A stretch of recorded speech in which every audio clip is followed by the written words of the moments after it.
Bonjour à tous et bienvenue au Loisir culturel Le Balado, une présentation du Réseau des unités régionales de loisirs et sports du Québec. Pour discuter avec moi, Maude Doucet, coordonnatrice en loisirs dans le milieu communautaire à Drummondville, Jocelyn Landry, directeur de la bibliothèque municipale à Montmagny, Flavia Nascimento, artiste originaire du Brésil, et René Baudouin, historien public et président de la Société historique de Sainte-Geneviève de Batiscan. Mon nom est Frédéric Ross et j'animerai la discussion d'aujourd'hui qui portera sur la cohésion sociale. La cohésion sociale, selon l'Office québécoise, c'est-à-dire de la langue française, c'est un état d'une société où les disparités sociales et économiques sont réduites et dont les membres sont solidaires, partagent des valeurs communes et éprouvent un fort sentiment d'appartenance à leur communauté. Est-ce que le loisir culturel a un impact sur la cohésion sociale? Et là, je lance la question. Est-ce que je rends quelqu'un volontaire ou il y a quelqu'un qui souhaite partir le bal? René, je lance... Moi, je dis c'est certain que oui, ça a un impact sur la cohésion sociale parce que si je prends, par exemple, toute la question de l'histoire, cette passion-là pour l'histoire, de regarder les éléments du passé... de regarder comment on est tricoté. Tu sais, c'est ça, dans le fond, quand on fait de la recherche historique, c'est qui nous sommes aujourd'hui. Et pour être capable de voir qui nous sommes aujourd'hui, comme on le fait dans chacune de nos maisons, où on a des objets qui se sont accumulés ou encore qu'on a des façons de vivre dans nos maisons, dans notre collectivité, c'est la même chose aussi. Alors, comment on est tricoté, c'est ce qui va nous rapprocher en même temps parce que, hey, sais-tu que je suis tricoté comme toi? Et ça développe tout ce sentiment d'appartenance-là, ça développe cette fierté pour notre histoire, pour notre coin, pour ce que nous sommes aujourd'hui. Fait que oui, ma réponse est oui, absolument. La glace est brisée, mesdames, messieurs. Jocelyn, de ton côté, toi, le loisir culturel, est-ce qu'il a un impact, que ce soit positif ou négatif, sur la cohésion sociale? Plus que jamais, même au niveau de la santé, je viens d'une région, la Chaudière-Appalaches, où, exemple, le taux de suicide est quand même assez haut. Il y a eu, pendant la pandémie, l'effet qu'alors qu'on fermait le Québec, on ouvrait nos bibliothèques puisqu'on se rendait compte que, quelque part, la culture, c'est bon pour la tête, c'est bon pour les idées, c'est bon pour avoir un livre, c'est un ami. Donc, que ce soit par les livres, que ce soit par tous les types d'art, dans nos villes et villages, souvent, du moins du côté des bibliothèques, c'est souvent la première porte d'entrée qu'on a pour découvrir les autres. Un peu comme sur Facebook, être tout seul ensemble, c'est un peu ça, avoir accès à une bibliothèque. Du moins, je parle avec mes yeux du domaine des bibliothèques, mais définitivement, je le vois chez nous, c'est important d'avoir une porte ouverte pour la culture, pour un bon vivre ensemble. Super. Flavia, de ton côté? Moi, c'était des expériences peu palpables. Hein. Moi, pendant la pandémie, et pendant toute ma vie ici, de 22 ans de Québec, j'arrive du Brésil et j'ai dit qu'est-ce que je pourrais faire pour continuer amener le Brésil en moi. Mm-hmm. Et là, c'était la musique. Je partais avec un tambour à Saint-Sauveur dans le parc. Et une journée, il y avait 2 personnes qui étaient assises à côté. Ils disaient « Ah, c'est quoi ça? » Et là, je le faisais partager. Tu sais, on jouait un petit peu. Je donnais un petit minéraux, un shaker. Le lendemain, l'autre semaine, j'arrivais, il y avait encore, je vais amener un autre tambour parce qu'il y a des gens que je parlais même pas le français à l'époque, là, qui ont partagé, tu sais, une passion. Les gens, ils étaient curieux, mais après, ils me demandaient, est-ce que tu peux me montrer? Là, oui! On jouait 2 minutes. On a déjà eu un groupe à Québec de 36 personnes, d'amis, des gens qui passaient, qui voulaient juste vivre ce moment-là de, je sais pas, de passion commune, mais qui, tu sais, c'était par la musique. Alors, je trouve que c'est sûr que ça enlève la solitude aussi, ça te fait sortir un peu de ton monde quotidien de travail de 8 à 5. C'est sûr. Moi, c'est palpable, hein. C'est réel. C'est sûr que ça te fait créer d'autres univers que le tien. Ben oui, puis qu'est-ce que j'aime de ta réponse, c'est que on commence à parler aussi de l'interculturalité à travers tout ça et là, ça va être un autre grand concept aussi qu'on va pouvoir parler tantôt, l'inclusion des personnes immigrantes. Ouais. Toi, tu arrivais du Brésil, donc comment est-ce que tu peux venir influencer ta avant même la langue, là. Oui, exact. C'est un bonjour, mais j'avais déjà des amis de Québec qui parlaient pas portugais. Mais que c'était par la musique, c'était par un son, une percussion que... Tu sais, au départ, c'était trop drôle parce que le 7 carré, tu sais, la chanson traditionnelle, elle est vite rentrée dans mon univers aussi parce que c'était un des premiers spectacles à l'époque que ça me fait vibrer parce que les gens dansaient ensemble. Donc, ça ressemblait beaucoup chez moi. Et après ça, c'est juste de plus, ouais. Assurément. Ouais. Toi, Maud, de ton côté... Je suis parfaitement d'accord aussi que le loisir culturel favorise la cohésion sociale parce que les loisirs culturels font en sorte qu'on est unis par une seule passion. Donc, il y a aucune barrière autour, il y a rien qui nous empêche d'interagir ensemble. Il y a juste la passion pour que ce soit la peinture, que ce soit le dessin, peu importe quoi, mais c'est ça qui nous rassemble.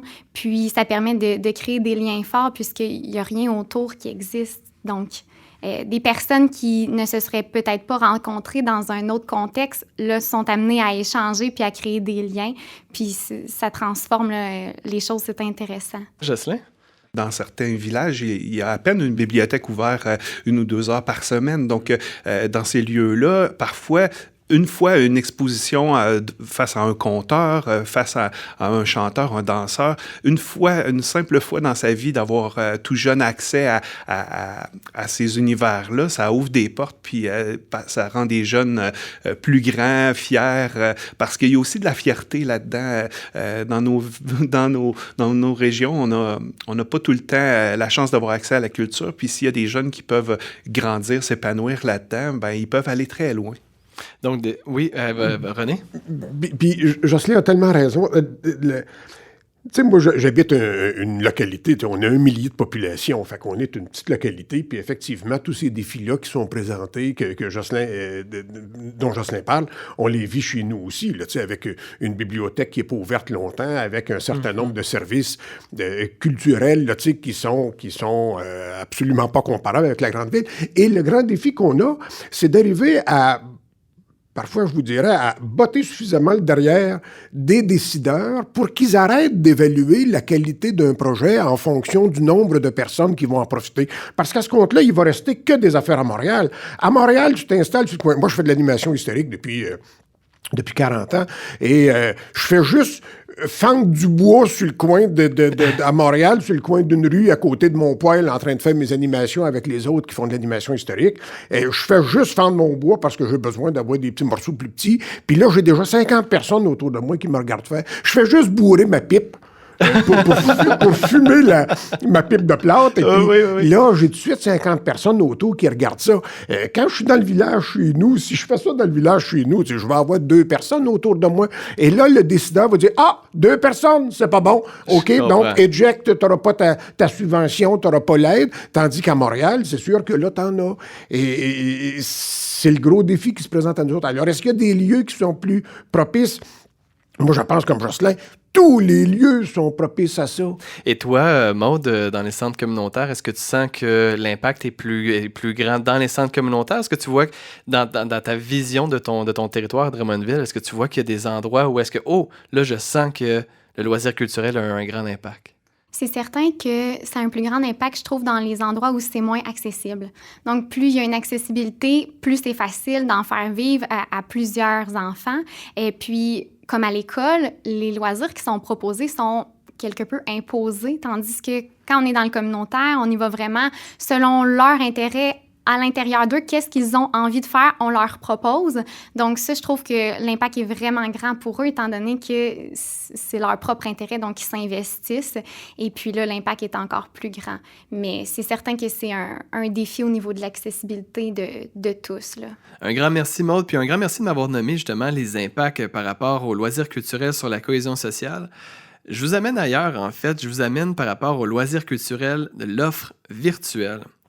Le monde virtuel peut nous offrir plusieurs avantages et j'aimerais ça vous entendre, à savoir, est-ce que l'offre virtuelle, c'est une opportunité qui est à saisir? Maud, qu'est-ce que tu en penses de ton côté? Moi, je pense que oui, parce que les jeunes sont très intéressés à réaliser des arts par le biais du virtuel, parce qu'ils sont intéressés à tout ce qui est technologique. Et on a eu un groupe d'enfants, on leur a fait participer à une activité de stop motion, puis ils ont vraiment adoré. Puis c'est sûr que c'était différent pour eux, puis d'apprendre aussi des techniques vraiment d'art, donc pas juste de faire du virtuel, là, finalement. Là. Est-ce que tu vois dans ton groupe que ils se parlent moins parce qu'ils se parlent ailleurs, en fait. Ils se voient moins parce qu'ils se voient ailleurs. Ils sont sur Zoom, ils sont sur autres plateformes. Fait que le loisir culturel est plus dans ton centre communautaire, mais il y a un autre impact. Est-ce que ça, tu le sens? Est-ce que tu le vois, ça? C'est certain que pour nous, pour rendre l'activité accessible, les jeunes devaient se déplacer au centre communautaire pour réaliser l'activité, pour avoir l'accessibilité avec les tablettes, les ordinateurs. Donc, les enfants échangeaient quand même entre eux. Ils étaient extrêmement fiers de montrer leur réalisation au groupe. Puis, on a fait aussi un diaporama à la fin pour montrer les réalisations des enfants. On l'a partagé aux parents. Donc, non, ça a créé vraiment un beau réseau. J'ai pas trouvé que ça a coupé les échanges, là. OK, je comprends. Puis toi, Jocelyn? Bien, je pense que, justement, au début de la pandémie, là, le gouvernement nous demandait de se réinventer, puis nous autres, en culture, on fait ça à la journée longue, se réinventer. Donc, on n'a pas eu le choix d'innover, d'aller chercher des moyens de communication différents. Exemple, ça a été intéressant. Nous autres, on avait des conférences en Zoom, là, puis on a pu les faire voyager. C'est sûr qu'on veut revenir là, à nos modes traditionnels où on a l'échange chaleureuse. Mais, exemple, chez nous, on a un imprimeur, marqué imprimeur. Ils n'ont jamais imprimé autant de livres que depuis la pandémie, des records inédits, et même chez les jeunes, donc dans le roman jeunesse, donc qui est vraiment, c'est un bon côté de la chose. Donc, parce qu'on a pu intéresser, captiver, garder nos gens attentionnés, on a pu les emmener ailleurs. C'est sûr qu'il y a eu l'usage du livre numérique qui a à peine monté partout dans le monde de quelques pourcentages. Là. Je crois qu'on avait quelque chose autour de 5% d'usage là, avant la pandémie. On est peut-être rendu autour de 15%. Donc, on voit qu'il y a une montée, mais c'est juste un prétexte, c'est juste un véhicule nouveau pour nous amener à entrer éventuellement en contact avec les autres. Puis j'entendais là, la fierté de présenter ses affaires. Bien, je pense que dans la culture, puis surtout dans nos régions, là, c'est important d'avoir de la diffusion. Puis tous les moyens de diffusion modernes, je crois qu'on doit être en culture à l'avant-garde dans ce domaine. Puis je pense qu'on l'a bien fait puis qu'on continue de bien le faire. René, est-ce que tu souhaitais rajouter? Moi, j'allais donner l'exemple des sociétés historiques. Dans les années 1975, là, il s'est fondé à peu près dans tous les villages au Québec, il s'est fondé une société historique, une société d'histoire. Et toutes ces sociétés-là, au moment où on se parle, sont toutes en train de mourir les unes après les autres parce qu'il n'y a plus de relève, il n'y a plus... Puis là, c'est encore des fois le vieux président, la vieille présidente qui est là depuis belle lurette et puis qui voudrait donc pouvoir trouver des nouvelles personnes. Et ce loisir-là lié à l'histoire est pas en train pour autant de disparaître, c'est qu'il est en train simplement de se déplacer justement sur les plateformes, par exemple Facebook. Tu prends ta municipalité puis tu te crées un groupe d'histoire puis il s'agit au début d'essayer de discipliner ton monde suffisamment pour pas qu'ils se mettent j'ai mon chien à vendre puis regarde la belle roulotte comment ils ont eu de la difficulté à la reculer. Tu sais, les sujets qui n'ont pas rapport avec l'histoire de ton lieu, t'élimines ça. Donc, tu as ce travail-là à faire. Mais très rapidement, tu te retrouves avec beaucoup de monde. Donc, d'arrêter de voir justement tout l'aspect du virtuel comme étant un point négatif et qui brise des liens. En fait, on rentabilise en tout ce qui est le niveau archivage, documenté, patrimoine. Patrimoine, puis les idées de toutes sortes. Ça devient des banques d'idées. Tu sais, il y a eu à un moment donné, dans une localité, une vidéo qui a été faite où là, ils ont fait danser le village. Puis là, les producteurs partaient avec la caméra, puis là, se rendaient chez le boucher qui, en coupant sa viande, faisait 2-3 stepettes. Et puis, tu sais, alors, toute cette série-là, qui ont monté sur une musique très dynamique. Puis là, ils ont présenté ça, danser le village. Là, tu fais, maudite bonne idée, je veux faire cette affaire-là. Moi, je l'avais proposé, si ça ne va pas être la pandémie. L'année passée, c'était le 300e du village chez nous. On était pour installer la caméra dans le clocher de l'église, puis on était pour faire une extraordinaire danse. On était pour bloquer les 2 routes principales. Je sais pas si la Sûreté du Québec aurait été d'accord. En tout cas, puis là, on te faisait un clip 3 minutes là-dedans. Mais d'où vient cette idée-là? d'une vidéo qui a été diffusée sur ce réseau-là qu'on n'aurait peut-être pas vu autrement. Oui, puis on vient à la définition de la cohésion sociale, tout le sentiment d'appartenance lié à ce genre d'outils-là. Ouais. Je fais partie de ce village-là, je fais partie de, ultimement de la vidéo, mais je fais partie de ce groupe de personnes-là. C'est beaucoup plus inclusif, bien qu'on peut l'utiliser de certaines façons, mais c'est beaucoup plus inclusif. Toi, Flavia, dans ton rôle sur le terrain, tout ce qui est l'aspect virtuel, est-ce que tu sens qu'il y a un impact, justement, on parle de sentiment d'appartenance? Ouais, au départ, j'étais très... j'avais peur.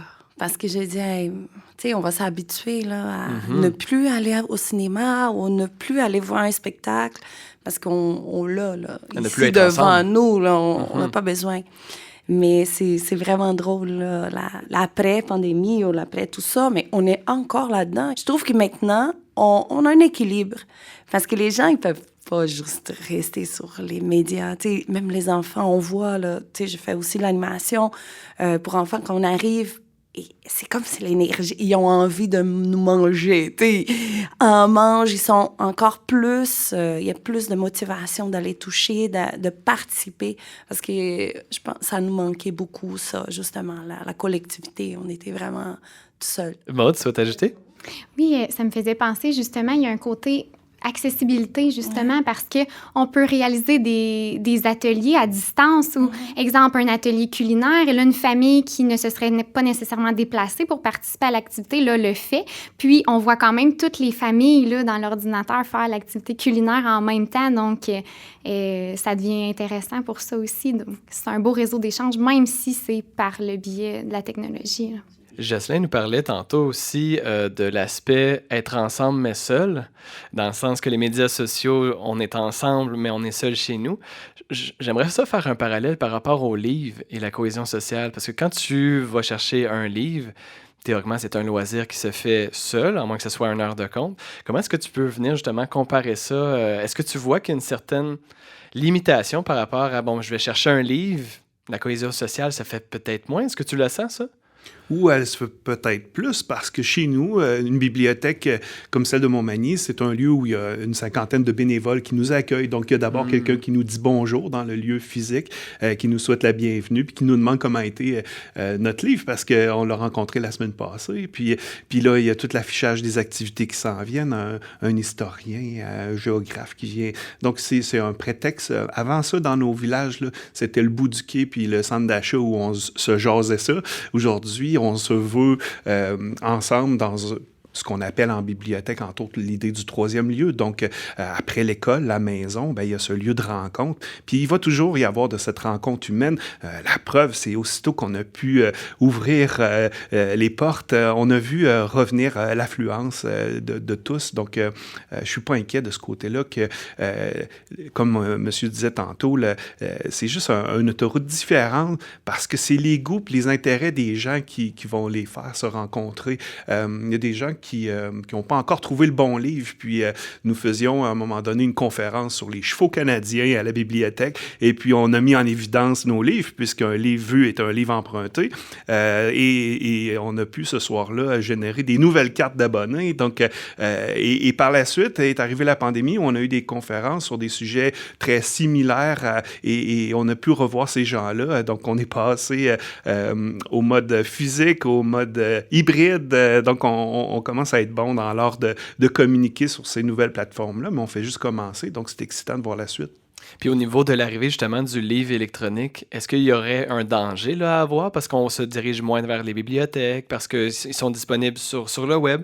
J'ai juste à cliquer sur un lien et hop, mon livre apparaît. Est-ce que tu sens qu'il y aurait un danger par rapport à la cohésion sociale pour les livres? Tu utilises le mot danger, là, comme quand est arrivé la radio, après ça la télévision. Donc, je crois qu'on n'a pas encore de recul face à ce qui nous arrive comme peuple. C'est la première fois qu'ensemble, d'un côté à l'autre du globe, nous étions connectés. On a pu goûter à des types culturels qu'on n'avait jamais vus avant, qu'on n'avait jamais imaginés. Et on a vu ces gens-là autant dans la rue, démocratisant l'art d'une façon nouvelle. Je crois qu'on doit se garder une réserve puis essayer, expérimenter des choses. C'est excitant ce qui se passe présentement. Moi, j'aime ça, entendre ça. René, vous souhaitez... C'est vrai que c'est excitant parce qu'il me semble que ça ouvre des possibilités qui sont infinies. Moi, je dis chapeau à cette pandémie-là ou à ceux qui l'ont pensé, pour les complotistes qui disent qu'il y a quelqu'un qui a pensé. Je dis chapeau beaucoup parce que ça nous a sortis de notre zone de confort puis Ouais. nos vieilles façons de faire, puis ça nous a obligés de chercher des nouvelles façons. Puis, tu sais, regarde, la semaine dernière, il y avait une conférence qui se donnait à Albi que j'ai vu passer sur Facebook. Puis là, j'étais choqué de savoir comment ça qu'ils n'ont pas pensé à une conférence en mode hybride qui permet aux gens de là-bas d'être présents, puis à moi de pouvoir assister à cette conférence-là, là, pour essayer de me contenter. Non, mais je fais des blagues, mais, tu sais, bon, là, ils m'ont répondu non, elle n'est pas disponible sur le web, mais le texte sera disponible dans la publication annuelle l'année prochaine. Hey, c'est pas l'année prochaine que je veux le voir, c'est là que je veux le consommer, ce produit-là. Alors, ça ouvre des possibilités. Moi, je dis, hey, il faut absolument qu'on continue à se laisser... Influencer, en fond, faut s'adapter. Déstabiliser. OK. Oui, c'est ça, exactement. Oh là, donc là, je vois qu'on commence à s'enflammer quelque peu. Là, vous allez voir, je suis un magicien des liens parce que qui dit discussion enflammée peut aussi dire débat et possiblement polémie. Ben, en fait, de nos jours, il est possible de voir justement certains débats polémiques et en fait, ces débats-là sont des fois liés à la liberté d'expression ou à l'appropriation culturelle. Donc, dans un but d'amélioration de la cohésion sociale, est-ce que le loisir a un rôle à jouer?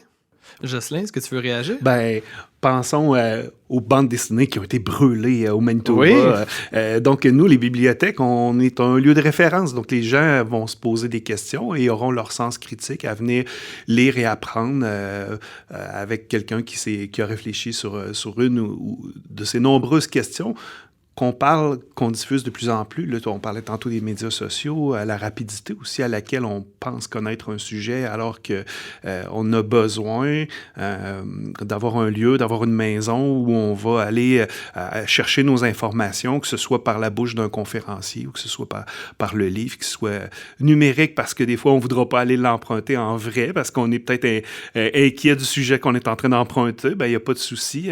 Il y a cette chance-là que les gens ont avec le virtuel de se cacher derrière l'écran pour aller lire, si c'est le cas si c'est la problématique. Mais toujours est-il, je pense qu'on doit encore là ne pas trop avoir peur et on est dans un monde qui évolue, puis ça va rapidement, mais je pense que la culture, c'est aussi de s'intéresser aux autres, aussi de s'intéresser à la différence. Je crois que le domaine de la culture, ce sont des gens avec une grande sensibilité et les gens sont avides de connaissances, puis avant de juger, auront un sens critique, vont aller chercher ce qu'ils ont besoin comme fait d'abord.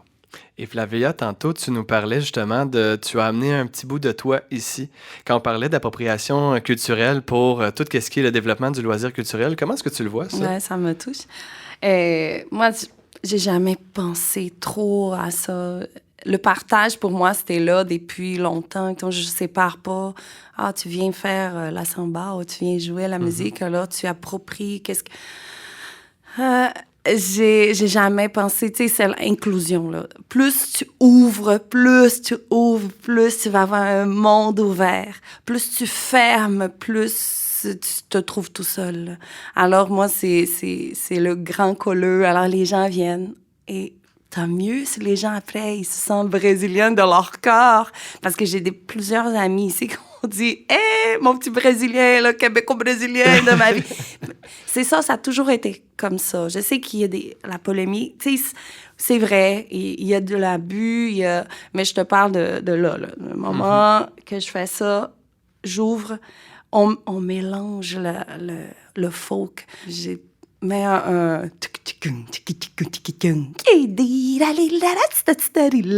chanson répondre québécoise avec les gens ils sont en train de chanter portugais. Tu sais, je me demande pas, c'est vraiment, ça part, c'est naturel, c'est cette mélange-là. Alors, dans mon milieu et partout où je vais, c'est sûr que j'arrive avec mon appartenance. Je suis brésilienne, je peux faire de la musique brésilienne, mais je rencontre plusieurs groupes, des gens qui ont voyagé au Brésil, qui étaient passionnés pour ça, qui partagent ça. On mélange ça ensemble. C'est un Québécois qui était passionné par cet rythme, par cette couture-là, et on partage ensemble. On ouvre. Le but, c'est de se nourrir se mutuellement et nourrir, non de ouais. créer des frontières entre Ouais. nous, effectivement. Moi, c'est ça. C'est les frontières, des fois, ça m'a même voyager. OK, comme Canadienne, j'ai comme 130 pays qui m'ouvrent la porte, mais comme Brésilienne, j'ai pas assez.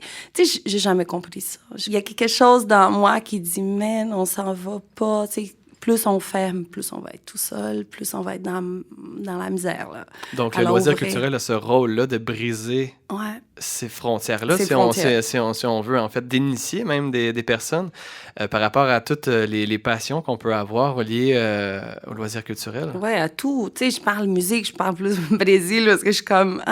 Mais moi, quand j'étais jeune, j'aimais ça, lire des livres. Tu sais, et là, parce que je pense à Jocelyn ici, ma première job... comme au lieu d'être dans un McDo ou dans un resto parce que j'aimais pas. Ici, mes enfants, tu sais, je m'en vais travailler, tu sais, première job, tu me retournes au McDo. Moi, c'était dans une bibliothèque je lisais des livres, c'est bénévole, c'est mon premier travail, mais je lisais des livres pour les personnes aveugles, tu sais, avec une déficience visuelle. Mais quand j'étais au bac à l'université, je travaillais dans la bibliothèque et j'étais une bibliothécaire. Je sais pas ici comment on dit ça. Oui. Mais dans ce secteur braille. Parce qu'ils me connaissaient de l'époque et c'était ma première job. Je trouve que c'était par la passion du théâtre, de la lecture. Je lisais ça avec moi. Après, OK, première job. OK, Flavia, tu viens travailler avec nous. Je travaillais pendant 4 ans dans une bibliothèque, mais j'étais en théâtre. Et la bibliothèque, elle venait me chercher. Je trouve que c'est aller ouvrir, tu sais, l'activité culturelle aussi, quand on parle de ça, ça nous ouvre des univers là, qu'on peut pas imaginer. Créateur d'opportunités. D'ailleurs, Maude en parlait tantôt. Le loisir culturel sert aussi à ça, à créer des opportunités de venir se mélanger. Est-ce que tu as le goût de nous partager ta réponse? Mais j'allais dire, je crois que le loisir culturel permet aussi un petit peu d'éduquer la population. Oui, il y a un beau partage, c'est certain, puis ça, c'est intéressant, mais c'est de le faire avec respect. Je pense que le débat naît de là, et le loisir culturel peut permettre ça, je crois, dans l'éducation. Absolument. Donc, un rôle de briser les frontières, mais d'éduquer. Je pense que les deux sont très proches. Hein? Il y a des zones grises aussi entre les deux, Jocelyn. Et une belle opportunité de s'approprier notre propre culture. Chez nous, on s'est rendu compte que notre ville est avant-gardiste. Montmagny, ça a été la première ville à camper, à aller chercher là, son patrimoine immatériel. Donc, le canot à glace, la chasse à la sauvagine, la conception d'accordéon diatonique, c'est dans notre culture. Moi, comme parent, je suis fatigué de voir mes enfants partir en autobus dans les activités scolaires pour aller glisser, alors qu'ils ont cette chance-là maintenant, avec des institutions culturelles, de pouvoir découvrir leur propre culture. Et c'est après ça qu'ils peuvent être fiers, parce que la fierté, ça ne s'injecte pas dans le bras. Donc, de s'approprier notre culture dans le sens où on va voir les Romains pour voir comment vivent les Romains. Chez nous, on a une particularité qui n'est pas tirée par les cheveux, c'est vraiment dans notre identité. 1645, les premiers colons s'installaient sur les battures et chassaient les oies blanches. Aujourd'hui, c'est une activité encore pratiquée. Alors, pourquoi pas la raconter à nos gens, à nos enfants? Pourquoi pas leur montrer un canot à glace? Et même chez nous, ça nous a emmenés plus loin. On a la chance d'avoir un grand peintre, Riopelle, qui a transporté dans son œuvre, lui, il a fait du canot à glace, il a chassé des oies blanches, il en a mangé. Donc, pourquoi pas si des grands maîtres de l'histoire de l'art voient ces choses-là, pourquoi nous, chez nous, on ne devrait pas être fiers de ça? Et c'est ce qu'on tente, nous, les institutions culturelles, d'amener un petit peu de lumière, un petit peu de fierté en montrant. Et c'est pourquoi, chez nous, on a fait une 4e exposition de Riopelle. Mais ceux qui attrapent plus facilement, c'est les enfants, justement, qui sont fiers. Et c'est là qu'on découvre le monde aussi. Donc, on voit des personnages qui ont voyagé, on a des références qui viennent d'ailleurs. Je pense qu'il y en a pour tous les goûts. Puis je pense que notre travail, en premier lieu, c'est de mettre en valeur la culture. Quand on visite d'autres villes, on veut voir tout, on veut connaître toute la culture, mais quand on revient chez nous, on la connaît peut-être pas autant. À titre d'exemple, les bibliothèques, les musées, les centres d'exposition, les centres communautaires, des fois, on sait même pas qu'est-ce qui se passe sur notre propre territoire. Et tantôt, quand on parlait de sentiment d'appartenance, je pense que ça vient justement toucher à ça. Tout l'aspect aussi des écoles, dans les visites des écoles. Oui, donc d'être capable de... Ben oui, on est des enseignants d'une façon différente. Et puis, je pense que ça peut être intéressant. Je pense qu'on peut avoir des choses intéressantes à dire. Puis, c'est peut-être aussi comme ça que naturellement, dans le domaine de la culture, on est des lieux d'inclusion. Je pense à chez nous, au comptoir d'accueil, c'est la personne qui vous dit bonjour, c'est une commis qui est iranienne. Bien, il n'y en a pas beaucoup des Iraniennes sur le territoire de la Côte-du-Sud, mais on a aussi des gens qui vont apprendre la langue en allant consulter les livres jeunesse, puis finalement, un an plus tard, deviennent bénévoles, font partie du tout, font partie de la vie quotidienne et ont leur place. Puis c'est ce que peut offrir la culture, une porte ouverte. Mon Dieu, tu sais, une des premières traditions ici, c'est la cabane à sucre. Tu sais, quand je prends un sirop d'érable, là, je me sens québécoise, là. Je me sens une vraie. Je suis allée dans une cabane à sucre, j'ai vu d'où sort ça. Je suis fière de boire cette sirop. Tu sais, c'est ça, hein. Il a toute l'accessibilité aussi de centres communautaires. Parce que je suis arrivée ici, pas riche, 2 enfants, après ma 3e fille, je pouvais pas tous les jours envoyer mes enfants dans des activités culturelles qui c'était trop cher. Alors, les centres communautaires, c'était comme ma porte, tu sais, la porte, le « Wow, l'SOS, parents, qu'est-ce qu'on fait en centre communautaire? Ah, il y a ça, la natation. » Tu sais, tout ce qu'ils ont eu l'opportunité de toucher, tu sais, parce que c'était aussi accessible. T'as toute une partie de la population, là, qui des fois, il n'y a pas de millions à dépenser à des sorties. Tu sais, l'ouverture, je trouve que c'est tellement une bonne affaire. Mais justement, Flavia, tu m'amènes à ma prochaine question parce que j'aimerais ça qu'on parle du rôle du loisir culturel pour l'inclusion des personnes immigrantes, des personnes en situation de handicap et en fait aussi des personnes marginalisées. René, toi, qu'est-ce que tu en penses de ton côté? Dans le village chez nous, à Saint-Geneviève-de-Vatican, il y avait Momo et Philly. Ça, c'était 2 personnes qui avaient des limitations intellectuelles. Elle est décédée dans une aile psychiatrique, puis l'autre est décédée à Robert-Giffard, ici à Québec. Et tous les 2 sont décédés dans les années 1930. Mais ces 2 personnages-là sont devenus des espèces de personnages légendaires parce que les vieux ont continué à en parler, puis là, il s'est développé des espèces d'affaires inimaginables, là, tu sais, qu'il aurait sauté d'un seul saut par-dessus la rivière. Tu dis, ben là, c'est impossible, la rivière est bien trop large, c'est physiquement impossible que quelqu'un arrive. Bon, alors, donc, on a ces 2 personnages-là de qui les gens ont ri pendant longtemps. Et là, aujourd'hui, on est en train de se poser la question, Société historique de Saint-Geneviève-de-Vatican, comment on pourrait les mettre en valeur, eux autres, pour qu'au travers, eux autres, pouvoir mettre en valeur tous ceux qui ont eu cette différence-là dans la population, puis Dieu sait qu'il y en a eu, là, tu sais, puis là, je vais faire référence au temps d'une paix, là, tu sais, des ticounes, là, dans tous les villages, et on en a eu. Et là, comment arriver à pouvoir les mettre en valeur, et de quelle manière on va les mettre en valeur pour justement inclure tous les autres qui... Tu sais, il y a 20 ans, on ne parlait pas des troubles de santé mentale, on ne parlait pas tu sais, on les gardait à l'écart. Et là, maintenant, on veut les mettre... Alors, comment le faire? On le fait déjà. Je pense que c'est vraiment en ouvrant la porte de, tu sais, je sais pas, dans un parc. J'arrive le dimanche, je mets mes instruments, il y a du monde, je demande pas d'où tu viens, là. Ça vous tente de jouer, allez. Dans des places comme... j'arrive à Montmagny et je fais découvrir la musique brésilienne à des gens. Pendant longtemps, on était à Baie-Saint-Paul pour faire une inauguration d'un symposium d'art. Tu sais, ces gens-là, ils ont été touchés, ils me voient ailleurs, ils savent « Ah, c'est la fille du Brésil! Ah! » C'est ça.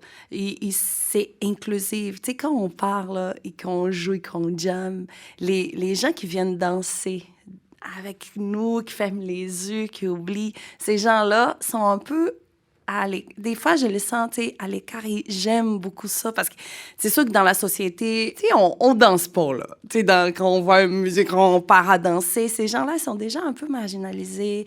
Et pendant longtemps, on fait un festival ici à Limoilou et on marche dans les rues. Tu sais, les gens qui viennent avec nous, des fois, ils partent je sais pas, d'un bout du chemin, ils vont jusqu'au fond, là. C'est des gens qui qui ont été tellement touchés et qui n'ont pas cette accessibilité-là dans le quotidien et qui ont besoin, qui en ont besoin, qui parlent et qui n'arrêtent pas et qui, des fois, nous suivent partout et qui veulent participer. Et plusieurs projets comme ça. Il y a un organisme aussi à Saint-Sauveur qui s'appelle le Jeune Musicien du Monde, j'ai été prof de percussion pendant quelques années et je proposais quelque chose parce on travaillait avec les enfants moins favorisés, avec des familles avec des difficultés. Et j'avais proposé une année de travailler avec les parents, famille. J'ai dit, OK, est-ce que je peux donner des ateliers en duo? Là, je veux connaître ces parents-là aussi, ceux qui ont envie. Et aujourd'hui, j'arrive dans un magasin Walmart. Il y a une madame qui commence à pleurer parce qu'elle a fait partie pendant 6 mois de ce projet-là. Et elle dit, oh, j'ai tellement eu du plaisir, nana, qu'elle part à pleurer. J'ai comme, je me souviens, je ne sais plus son nom, mais je regarde son visage. Ah oui, et elle me raconte, oh, ma fille a fait aujourd'hui la musique au cégep. C'est grâce au premier shaker que tu l'as donné au parc. Tu sais, c'est des choses que je fais comme, man, on n'est pas là pour rien. Tu sais, c'est ça. Puis aujourd'hui, on parle beaucoup, en fait, les personnes qui risquent d'écouter le balado, c'est les personnes qui gèrent le loisir culturel. Par rapport à ton propre cheminement, est-ce qu'il y a des choses que tu améliorais par rapport à la pratique du loisir culturel pour l'inclusion toujours de la personne Je migrante? pense qu'il faut qu'on aille partout dans les organismes là, de santé mentale, dans des organismes, même dans des centres de personnes âgées. On va fabriquer des instruments, on va jouer des instruments, on va chanter des chansons qui nous... Tu sais, la musique, là, de plus en plus, avec toute... c'est la musique qui nous fait pleurer, la musique qui nous fait rire, la musique qui nous fait ne pas oublier quelque chose. Et une des dernières, je travaille aussi dans le centre de personnes âgées, c'est la dernière chose qui reste dans notre mémoire, c'est la musique. Il y a des cas de gens en Alzheimer, qui, si tu mets une playlist de quand il était jeune, les playlists qu'il va chanter toutes les paroles. Alors, man, c'est vrai. Alors, pourquoi pas cultiver ça de plus en plus? J'étais pendant 2 mois accompagner quelqu'un en maladie mentale dans un centre psychiatrique. C'est la musique. J'avais la proposition, j'ai dit, je vais le donner un peu, ce moment-là ailleurs. On va aller dans une salle, faire un jam musical. Ça devenait votre langage. Tantôt, quand on parlait de langue, ça devenait votre langage. Vous n'aviez plus besoin de parler ensemble? Ah non. Il y avait toute cette expression-là. La première fois, là, c'était deux personnes qui venaient. OK. Il y avait un piano et il y avait un garçon qui faisait la musique électronique. Mais il faisait un bouton. Hey. Pendant 1h30, là, on était là. Moi, j'ai chanté, des fois, la même chose. C'est que là. Ils sont partis de là tellement fiers. Ils racontaient à tout le monde qu'ils ont fait un jam d'enfer. Et là, j'ai ri parce que j'ai dit, au fond, on a fait les mêmes accords pendant 1h30. Le lendemain, il y avait des gens qui voulaient nous voir. Après 2 mois, c'est ça. Oui, ça fait vivre des émotions. Oui, ça fait aller ailleurs. Il y a tout un questionnement de rentrer l'art dans ces endroits-là qui... Ce que j'aime de ta réponse, dans le fond, c'est l'importance d'aller dans les milieux de vie des personnes. Et justement, toi, Maude, tu as un milieu de vie de ton côté. Comment est-ce que tu vois ça, justement, ton milieu de vie? Comment est-ce qu'il peut favoriser l'inclusion des personnes immigrantes, des personnes handicapées, des personnes itinérantes même? C'est sûr que nous, on a vraiment à cœur que tous aient leur place. Donc, on s'adapte, je dirais, en fonction des personnes qui ont l'intérêt puis qui nous visitent. Donc, oui, c'est important de venir approcher puis de nous parler de leurs intérêts. Justement, comme on avait une famille, ils venaient simplement inscrire leur enfant au camp de jour. Puis finalement, on discute, ah oui, ils ont beaucoup d'intérêt pour les arts et tout. Les enfants s'inscrivent au camp de jour artistique. Et puis là, finalement, maman a plein de compétences. Elle est d'origine cubaine. Puis finalement, elle décide de participer à notre théâtre. Elle est venue avec les enfants faire les costumes. C'est tellement beau de voir ça. Puis, tu sais, c'était vraiment une implication là, totalement volontaire et spontanée. Puis, après coup, une fois qu'elle avait le pied dans le centre communautaire, elle était intéressée à donner des ateliers. Donc, finalement, des participants s'inscrivent à ces ateliers. Donc, elle reste là... chez nous, là, dans le centre communautaire, puis c'est vraiment comme... c'est né tout seul, là, finalement. Par rapport aussi aux enfants qui ont des besoins particuliers, nous, ce qu'on aime, c'est qu'ils puissent s'inscrire justement aux loisirs qui les intéressent. Puis nous, on s'adapte donc si l'enfant a besoin d'un intervenant pour lui permettre de réaliser son art, on lui offre. Donc, l'enfant est vraiment avec le reste du groupe, tout simplement. Puis, il les côtoie, il fait l'art à sa manière. Puis, c'est intéressant de voir que, justement, ils ne sont pas mis de côté. C'est vraiment un lieu inclusif. Tout le monde est ensemble. Jocelyn? Chez nous, on a embrassé les valeurs de l'UNESCO, où plusieurs des sujets qu'on a nommés aujourd'hui font partie de cette liste ou d'inclusion, là, de la différence, donc de vivre avec l'autre. Puis, quand on ouvre les portes le matin, j'ai l'impression que c'est comme si nous étions le salon de notre ville. Et puis, on a cette chance-là de voir des gens différents autour de nous. Ça fait partie d'une normalité. Puis, ben oui, l'itinérance, quand il fait trop chaud ou trop froid, c'est chez nous que ça se passe. C'est comme un refuge, un lieu de rencontre, un lieu d'échange. En effet, je pense qu'on aurait pu parler de l'inclusion pendant des heures, mais toute bonne chose ayant une fin, j'ai une dernière question pour vous autres. On sait qu'il y a plusieurs étapes pour le développement des projets culturels, mais c'est quoi les étapes primordiales qu'il ne faut pas passer à côté là, par rapport au développement de projets culturels qui favorisent la cohésion sociale? En fait, si j'avais à changer ma question, là, qu'est-ce qui fait en sorte que la sauce pogne? Toi, Jocelyn? Je pense que dans le chaudron, là, dans les ingrédients, ça prend des gens passionnés, des gens de la communauté, autant issus du communautaire que du culturel, puis de les suivre, puis de les écouter, puis après ça, de leur donner les outils pour manœuvrer. Nous autres, on est une bibliothèque. Ce qu'on peut offrir, c'est la promotion des activités puis des locaux. Ben, c'est souvent la faiblesse de nos organismes à but non lucratif qui n'ont pas ça, eux autres, des locaux pignons sur rue, puis la possibilité de communiquer. Alors, quand ils font partie de notre programmation, ils s'y prennent d'avance, et puis là, ils font partie d'un tout. Puis, ça marche tout le temps parce que nous, il y a les gens qu'on va chercher à nos activités coutumières, mais il y a les gens qu'eux vont nous amener aussi. Alors ça, c'est intéressant parce que ces gens-là reviennent, et là, ça crée un métissage, ça crée des échanges. Puis, nous, on a commencé tout petit, la bibliothèque, à avoir cette idée du troisième lieu où on voulait offrir une activité par semaine. Aujourd'hui, c'est 1 à 2 activités par jour. Et je trouve ça vraiment honorable pour une municipalité, comme je disais tantôt, de 12 000 habitants, d'être en mesure de voir puis d'observer là, un intérêt de la part des gens, parce que ça vient d'eux autres. Absolument. Donc, de centrer, en fait, l'offre sur les besoins qui sont sur le terrain, mais aussi de devenir complémentaire avec les actions qui sont sur le terrain. Donc, d'utiliser les organismes, on parlait tantôt, que les intervenants aient dans les milieux de vie. Donc, d'utiliser les organismes pour essayer d'éviter le « Ah, ben je savais pas que tu faisais ça. Ah, ben on aurait pu s'en... » Donc, de venir ajouter à cette concertation-là. René, toi, de ton côté, les éléments qu'on met dans la marmite pour que ça... Ben, moi, il faut accepter de se faire déstabiliser. Puis de dire, ben on va faire les affaires autrement. Moi, j'ai un ami qui avait sorti le slogan à un moment donné, « Osons faire les affaires autrement ». Et il y avait tellement de résistance, et les gens voulaient tellement continuer dans le vieil pantoufle comme ils le faisaient avant, que moi, je m'amusais à rajouter, en autant que ça ne change rien. Fait que, il faut accepter avec les nouveaux moyens, les nouveaux besoins qui vont s'exprimer en disant, ah, ben peut-être que comment je pourrais faire les affaires autrement? Qu'on nous dit, tu sais, on nous parle de démocratisation que nous offrent les médias sociaux, puis là, on passe notre temps à chioler contre ceux qui font bien des fautes de français. Hey, ils n'écrivaient pas avant. Puis là, ils écrivent publiquement. Là, il s'agit que j'arrive à pouvoir le prendre par la main puis à dire, viens, on va faire un bout ensemble. On va t'aider à perfectionner de ce côté-là, etc. Et c'est la même affaire au niveau du loisir culturel. Tu sais. On a tellement peur, il faudrait être des grands spécialistes, puis là, savoir, avoir vu tous les tableaux de Mozart et avoir entendu toutes les musiques de Picasso. Non, tu t'en viens dans cet univers du loisir culturel, puis on va te prendre là.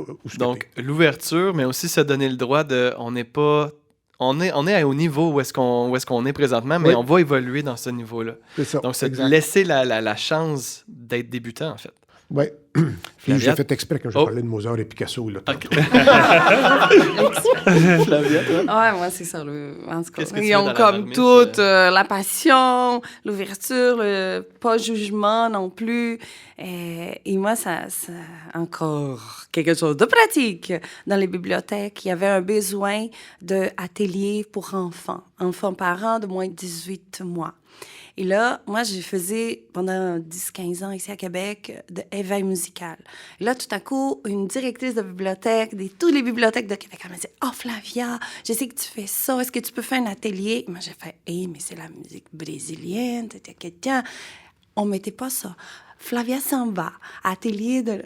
Il y a tellement de parents d'enfants de 18 mois.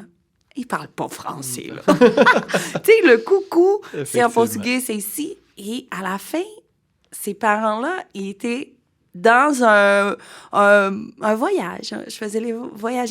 J'ai comme, au départ, ça passait comme ça. Et après les années, c'est comme, est-ce que tu reviens? Les gens, ils demandent. Donc, ça part de l'ouverture, encore. Je me répète. Ben, c'est parfait. À force de marteler le discours, il est entendu, effectivement. Puis, en fait, ce que j'entends aussi, c'est l'inclusion par les enfants. Donc, on parlait tantôt de création d'opportunités. Les enfants en sont une mine d'or. Quand on a les enfants, souvent, les parents sont pas très, très loin. Donc, d'utiliser ce moment-là aussi pour eux, leur favoriser la cohésion sociale entre eux. C'est ce qui met fin à l'épisode d'aujourd'hui. Nous souhaitons remercier nos invités Maude Doucet, Jocelyn Landry, Flavia Nascimento et René Baudouin. Nous vous remercions de votre écoute et on vous invite à écouter le prochain épisode qui portera sur les infrastructures du loisir culturel. À la prochaine! Ce projet est réalisé grâce au soutien financier du gouvernement du Québec.